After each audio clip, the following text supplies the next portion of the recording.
Hello guys, this is your girl Diva Fashionista, and with all that's going on in the world, I think we need a little distraction. I first and foremost would like to say rest in peace on George Floyd. Rest in peace to anyone who's lost their lives to senseless violence. My heart goes out to the families or anyone that's affected by it. It's been heavy on my mind and on my heart, and I just couldn't sleep. I actually was like, oh, let me just turn Netflix on because I need to sleep and I can't, so I needed a distraction. So when I went on Netflix, I saw this movie, well, it's a series, Blood and Water. And I was curious because I'm not really into like teen dramas or anything like that. But what kind of drew me in is that Netflix had a 99% match. Now, usually when I'm on Netflix, it's like maybe 92%, 94%, 96%. The highest I've seen is maybe 98%, but 99% I was curious. I said, let me give it a try. If I don't like it, I can always turn it off, or hopefully I would just fall asleep. But baby, let me tell you, I was drawn. I actually sat through all six, I believe it's 6 episodes, all 6 straight through. I was just like so hooked. It's such a good series. I always want to say movie, but not everything on Netflix is a movie. This is season 1 of Blood and Water, and yes, like I said, it's a teen drama, but I liked it. If you tuned in just to see if you should watch this series, yes, the answer is yes. It's worth your time. It's about 6 hours, so it's worth your time. But if you wanted no spoilers, this ain't going to be the review for you. I'm going to talk about some things. With it being 6 hours, I can't go into every little detail of what happened blow by blow, but I'm going to give you a quick overview. The series is about a girl named Pooh Langs. See, this is going to be a quick disclaimer, and I don't want to be disrespectful to anybody, but I'm going to have to call her Puma. That I had so much trouble. I like to try to practice when I'm about to do a video, and I'm still having trouble saying Pooh Lang. I even was having trouble with Fakile, but I got it. But I can't say Pooh Lang, so she gonna be Puma. So please forgive me. My name is Khadijah. People can't say my name. Usually when I'm at Chick-fil-A and they struggling and they looking at the food and they looking around, I know it's my food because people can't say Khadijah. So I know what it's like, and I don't mean any offense. I'm just gonna call Puma. Just when you hear Puma, you know what I'm saying. I'm talking about Pooh Lang, all right? It's hard to say his child's name, but I get the gist in this series that Puma is 16, and she has an older sister who was kidnapped at birth. We see the family celebrating her 17th birthday every year. The family comes to their house and they celebrate her birthday, and they just hope and wish for a time when she's returned or when she's found. And you can tell it's really an emotional day for the whole family. The family is estranged. Dad and mom are still married, but they're not together. Something like this that's traumatizing as a kidnapping, especially at birth, can be so traumatic on any type of relationship. Relationships are hard as it is, so it's understandable that, you know, they've had some strain on their relationship. We come to find out later that he being accused of being a part of the kidnapping, and he actually sold his daughter into slavery. And that we know that this takes place in South Africa. So even though in modern day there's a lot of things that will match up, but there are some things culturally that's not going to match up to maybe like American culture. So yes, slavery, it is a thing. We have sex trafficking here, so you know, the gist is that they think the daddy done sold the baby. And this reminds me of something that I heard, and I actually heard that it might be based on a true case. Now, I did hear something similar, but I really didn't pay attention to it. So yeah, I probably will have to do the research later to see what case it's about. But yes, this takes place in South Africa, and I was really happy to see affluent people. Like, we see people, the has and the have not, like, and I really like that. So my girl Puma, she doesn't want to celebrate the birthdays. She feels like they need to start letting go of this tradition, because it's a lot. They even make this girl blow out her sister's birthday candles. That could be a lot. It's emotional. You're never going to heal. I think she really, in her own way, you know, wants to heal and also find her own identity. She is I think she's an athlete. She plays some type of sport. I wasn't paying attention at this part. I'm not gonna lie to you. I perked up when they had the fight. When the fight happened, I was like, oh, what is this? What's going on here? And then I was like, I like the friend Zama.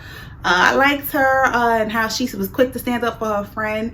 And I was like, all right, okay, this might be something here. Let me start paying closer attention. So she has a fight. She gets in trouble. Miss Puma girl has her fight. She gets in trouble, and she now has to switch school.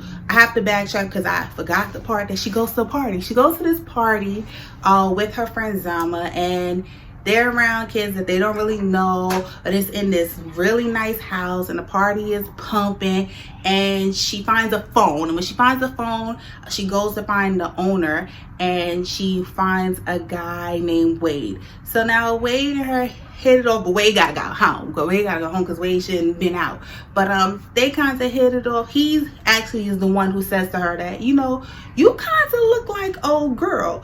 Talking about the girl who the party is for, which we come to find out is Fikele or Feeks. She gonna be Feeks. She gonna be Feeks. I can pronounce it, but she gonna be Feeks. She's Feeks, and he says to her, like, she looks y'all kind of look alike. Like, y'all know each other? No, they don't know each other. And that's where she gets the notion that this could be her kidnapped, long lost sister. So this whole story is just this young lady trying to find out if this other young lady is her sister.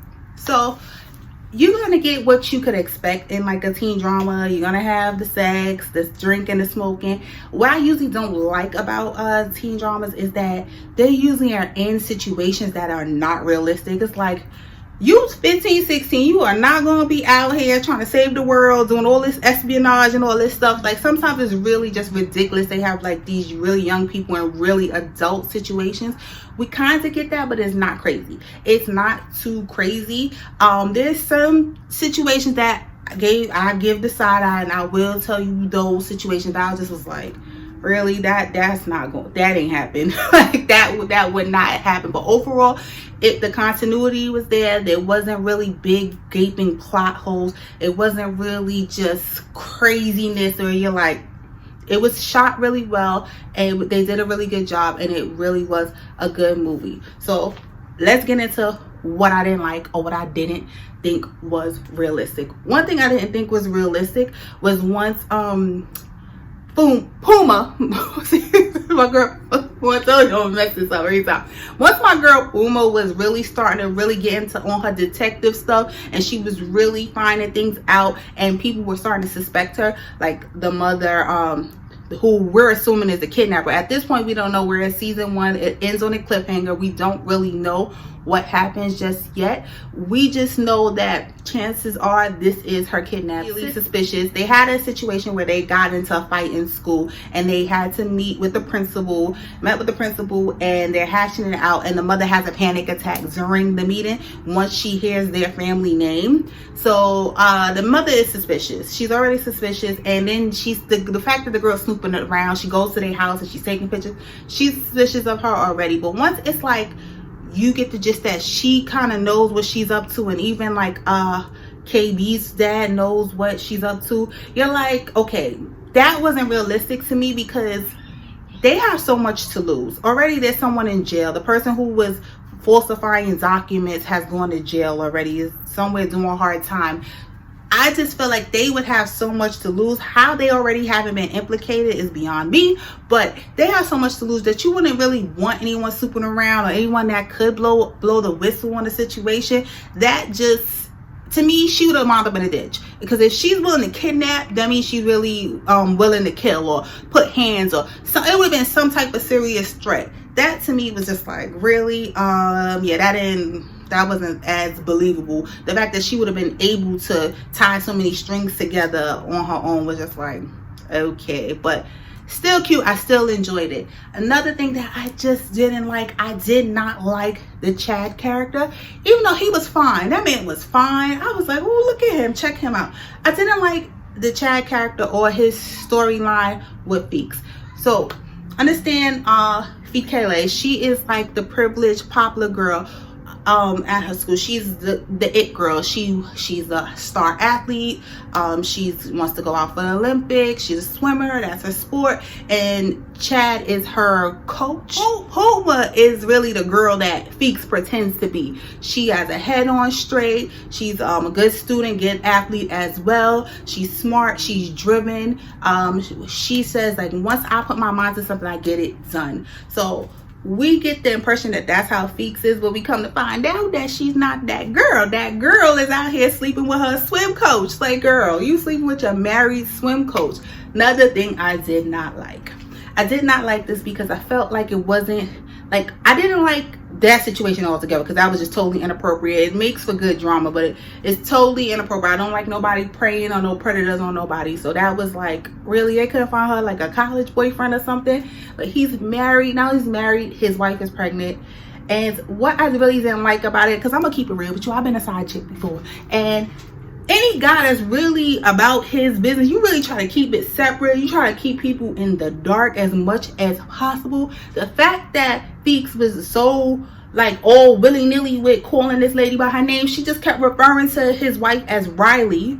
And I'm just like, why does she even know her name? One, why does she even know her name? But why does she think she's on the same level as this grown-ass, married-ass woman? Like, that just rubbed me the wrong way. And the fact that they kept referring to Chad as Chad, Mr. Chad, Mr. Chad, I was like, what is his last name? What is this guy's name that he's just Chad to any and everybody?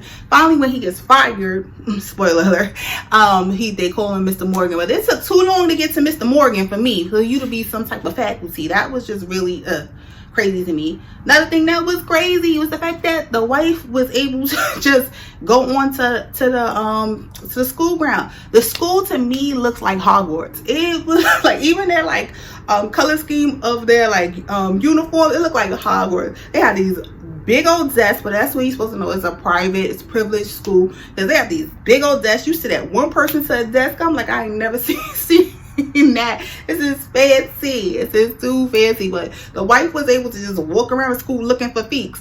Where they do that at? Where's the security? Ain't no security guards. Like, I don't know. I went to school in New York City. You had to go through a metal detector. There's people doing patrols. It was no way. Like, even if I wanted to like think, okay, well, maybe they know her. Maybe she's been there a time or two and they would have let her in. There was no security when she's running around the whole screaming this girl's name. And I'm just like, how's she gonna find this girl? She could have been on any floor in any class. She had that much time to find this girl.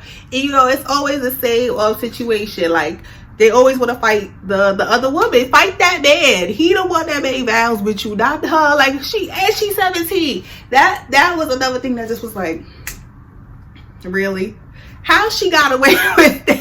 How she ain't face no charges, not a trespass charge, she ain't lose her job. Now, you know, they're in this, they're not only are they privileged, they come from money, so they all got cell phones. Every time anything, little thing happened, they got the cell phone out, they recorded.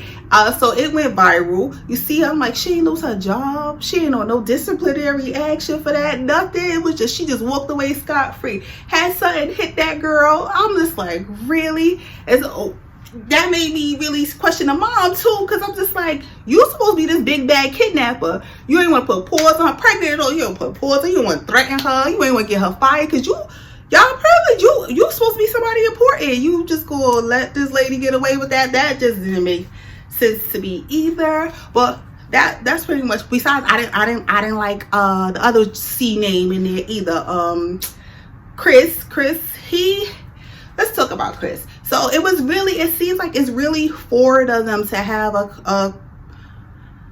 a character who's a part of the LGBTQ like community. That's really forward. Let me know if I left off a letter there. But yeah, like, it's really forward of them, which I didn't have a problem with that. What I had a problem with Chris is he's playing with people's lives. You're messing with two different people, again, just like Chad, so I ain't like neither one of them. You're messing with people's lives. You're not letting people know what's going on. I didn't see a prophylactic anywhere. This one getting head from this one, that one sleeping with a female and a male. I just thought that was reckless. I thought it was progressive that they had a character who, you know, in South Africa, be it set in South Africa, that is openly, you know, fluid. But I just didn't like that he was playing with Zama's life, and the guy, I think his name was Mark, didn't like that. And I also didn't like that. I think that with him being fluid, they kind of played up the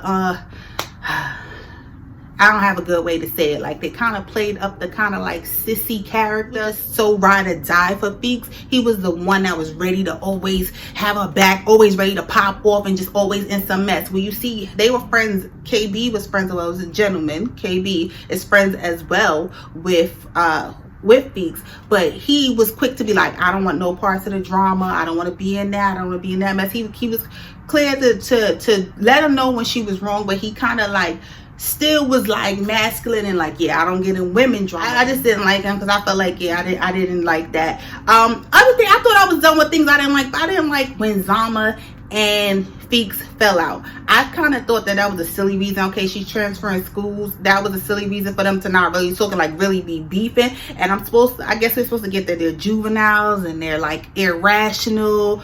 But yeah, that didn't really make sense to me. It was like what would have been a better reason, like I could see her, at least maybe I'm just projecting, but I just could see her more being mad at Puma for not telling her that her man was messing with a man. Like, that's something that we don't need to speak for weeks and weeks and weeks. But I guess after they already had that and they made back up, they didn't need them to go back that way. It was good just leaving them together and made up. But that didn't make sense to me.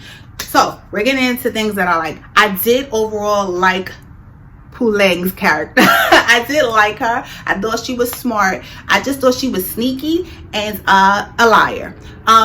We see Wade. Wade is the guy she meets at the party, and then now once she's at the school, he takes her under his wing and he decides like, oh, you're gonna be my friend and we're gonna be around. And I didn't pick up at first that he was attracted to her. I didn't get it until it was a scene where he kept saying, so he thinks I'm your boyfriend, he thinks I'm your boy. I'm like, oh, he likes her. I didn't get that, and I don't get that Puma got that either, even though she tells him that Tahira liked him. And she's like, oh, I could pick up on things. How come you ain't pick on that he like? Wade is friend zone, even though he's pinnacle. He's just a very important part of the story. And he is a good friend to her. But we get that he's friend zone mainly so that she could be with KB. KB, on the other hand, is, even though he kind of corny, he think he gonna rap, and the rapping was just, no, it was a no for me.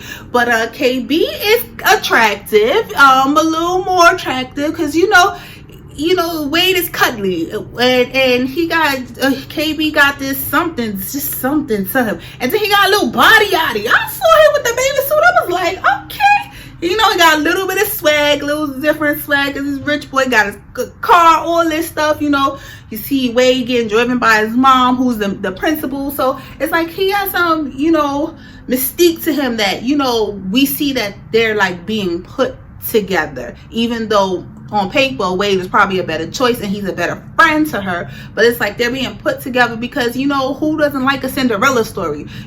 She comes from humbler means. She's not poor, they're not destitute, but she's not rich like her new schoolmates either. And so they get together, and it's like kind of like she want to be safe, she want to be with the rapper with the little body yachty, and it's so sexy and all that. Like that was cool. And he tries to really bring her into his life. And even though Feeks and Puma start to have beef, he's just like, y'all kind of gotta accept each other, because I want to be your friend. I'm always going to be your friend. I'm always going to have your back. But I like her. I want this to be my lady. So speaking of beef, like I said, I can't go into every little thing that happened. But the girls bump heads. First they bump heads over an article. For whatever reason, when Feeks gets first to school, she's kind of introduced to Wade's crew. So he's on a a school magazine, some type of editorial staff. He's on that. And so she kind of like, she's a writer. Okay. They have something in common. So she kind of just goes into that group. And we meet Wendy. We meet Wendy and Tahira. Now, Wendy is the ultimate hater. I don't dislike Wendy. I just need Wendy to grow up. That might not happen right now. But I did like her character because her character provided a lot of drama. But Wendy is flawed in the sense that she does things and she doesn't think, well, she's a teenager, but she does things, she doesn't really think it through. She is a hater. To me, Wendy wants to be popular and she's not. Wendy has the thing, she's smart, she's ambitious, she's tough, you know, she comes from money as well, so she has the things that should be popular on paper, but she just doesn't compete in high school world with Afeeks and her little crew, so she's not accepted, so she becomes a girl. I done took majored in English and I can't remember if it's the antagonist or the protagonist. Let me know, tell me, I forgot.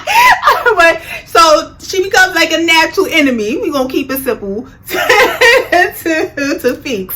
So Kelly, they beefing. They just go at it whatever they can, you know. So she takes it. It's like her life mission to try to dethrone this girl. So she takes the opportunity of this interview, which for whatever reason she needed.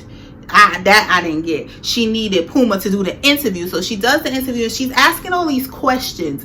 Which another thing that was weird to me, which even if this is the kidnapped girl, she's asking her where she was born, or she has baby pictures and answer things that she couldn't answer, which that was weird to me because I feel like most of us know those things. Like even if you come on, even if she was kidnapped, you didn't try to make no story up. You never asked your mom any of this stuff. You never were curious. I can tell you, like, I knew from little that my mama took her little bougie behind all the way downtown. We lived in Harlem, but she took her but all the way downtown to Beth Israel to have me. I was born 4 o'clock in the morning, and I was the only black baby. I was 7 pounds 4 ounces. I can tell you because I've heard it. Usually you either have a horror story and you threaten your kids with it. I almost died having you. You was 10 pounds. I couldn't afford a stroller. I carried you every day. We always have these stories that our parents like tell us, you know, either they tell us because they threaten us with it, or they want to make us feel bad for their experience, or just they love their pregnancy experience and they just tell you. So that was weird, that to me, that the mother didn't even try to make something up like, oh yeah, like I had you over here. Like that was weird. I like how far Wade was willing to go for Puma. I like he went to the prison. He was helping her get their little junior amateur sleuth on.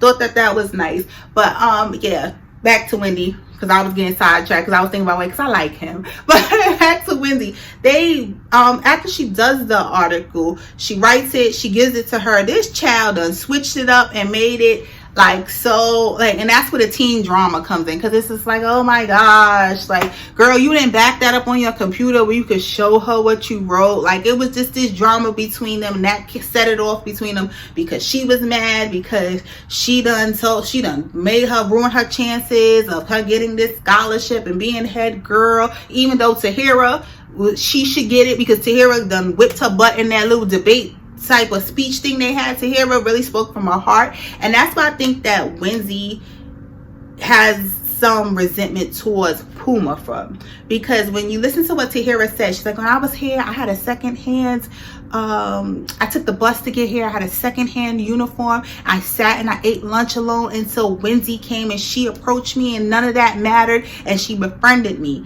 I think that was Wendy's beef with Puma. I think that's why when she gave her the article, and instead of taking her name, because I tried to watch a couple reviews, it was like, ooh. But that was one of the things that I kept hearing repeated. I think I tried to watch like 3, and I was just like, girl, you need to make your own review. So if I ran a little bit, because I didn't plan on making a review. I just was like, so I was still up, I was still wired up. Let me get on here and talk about this because I really enjoyed it. But that was one thing that I heard a couple people say, like, well, why didn't she just take off her name? Why didn't she just take her down herself? No, she wanted to get some get back at Puma as well, because Puma in a sense rejects her friendship.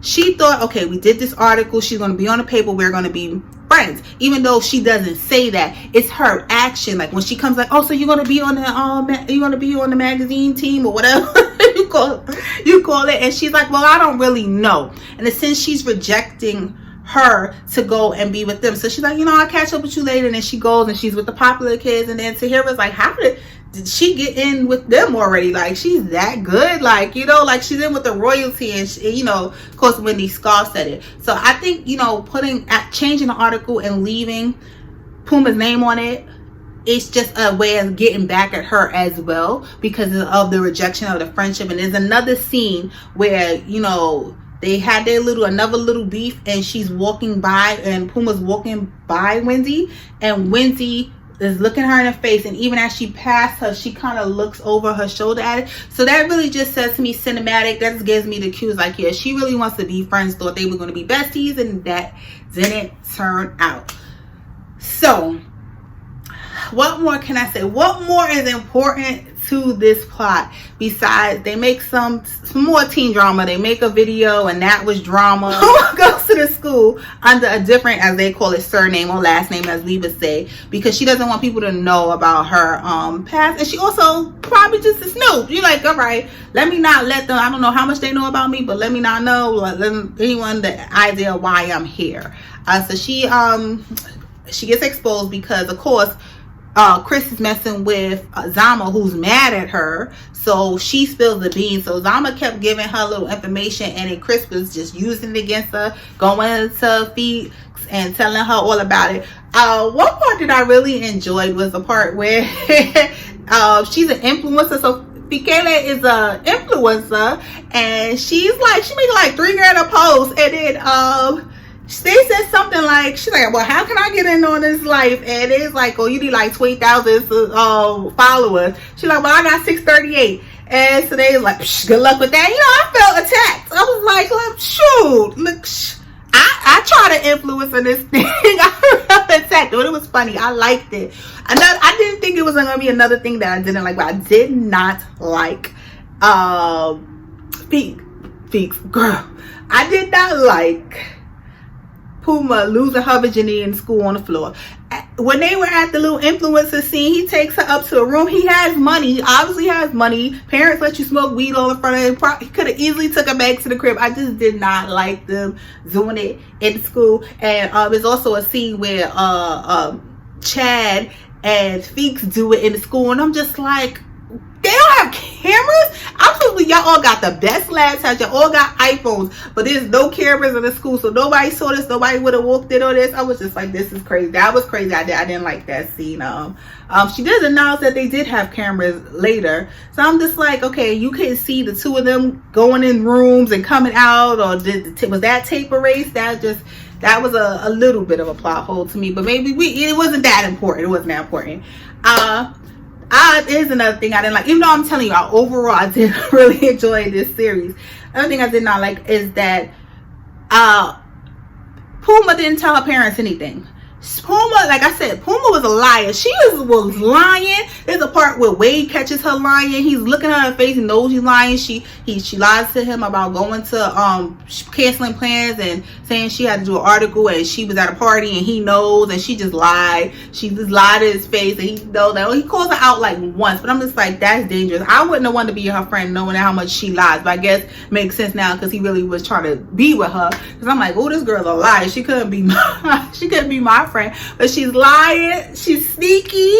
I was just like, wow, like she don't talk to her parents about nothing. She had plenty of opportunity to talk to her parents. That was one thing I had to stop immediately and say to my son. I had to say to him, like, listen, if something is going on, a lot of times, teenagers or people in general get themselves into situations and they don't have to be in these situations. Had they just stopped and spoke to somebody or told somebody what was going on, I was like, don't be like that. I'm like, at what point is she going to tell her parents? And we in season 1 and she still didn't tell her parents. Her dad is on trial for a crime that really he may have had some part in it. We really don't know. I want to still think that he's innocent of the crime, that she was just stolen as a baby, which we've seen at Kamaya. We've seen I forgot the young lady that happened to at Harlem Hospital. See, I could have been born at Harlem Hospital too, except my mom took a boo behind downtown. But anywho, that's neither here nor there. But I just felt that was weird, that she just at no point decided that she didn't need help or she needed to tell her parents anything. I like this little quip Saya said, like, when they broke into her house, they broke in her house, didn't take a diary, but they took her laptop and the DNA test. Yeah, that was really like, weird. She even had the perfect opportunity when she's in the car, her mother's questioning her, like, if she had sex and this, that, telling her she's been weird. She had the perfect opportunity, like, Ma, this is what's going on. I think this girl at the school is my sister, you know, and she says, like, you know, what do you do if something you know could hurt one person you love, but help another person that you love. And I did like the part where the mom's is like, it's not your job to solve our problems, it's our job as a parent to solve yours. I did like that. That was cute. Overall, it was cute. It was suspenseful. I was on pins and needles, girl. I tried to get away and escape, but I was on pins and needles, like, okay, what's going to happen there? What's going to happen now? It was really, really cute. I really like the separation of the haves and the have not. Like, that was cute. I like the music. I didn't like the girl Reese either. She just was like on her finger. I was like, oh gosh, why is she here? But I'm excited about a season 2. I think that's all I need to say. Watch it, binge watch it. It's good. It's worth your time. All 60 hours is really good. This is just season 1. I'd love to see season 2. Let me know your thoughts. Let me know your thoughts on the series. Let me know your thoughts on this review. Oh my gosh, I hope it's not too long. I'm gonna try to chop it down. But I had a lot to say. I hope I said everything I need to say. Hold on, let me think. I don't need to say no more. I've been talking for so long. We can chat down in the comments. Let me know if you liked it, if you didn't like it. Yeah, thumbs up, all that good stuff. If I don't catch you, you'll catch me in the next one. I would film another video right now, but I broke night watching this, so I'm going to go and lay down. Thanks for watching. Later, guys.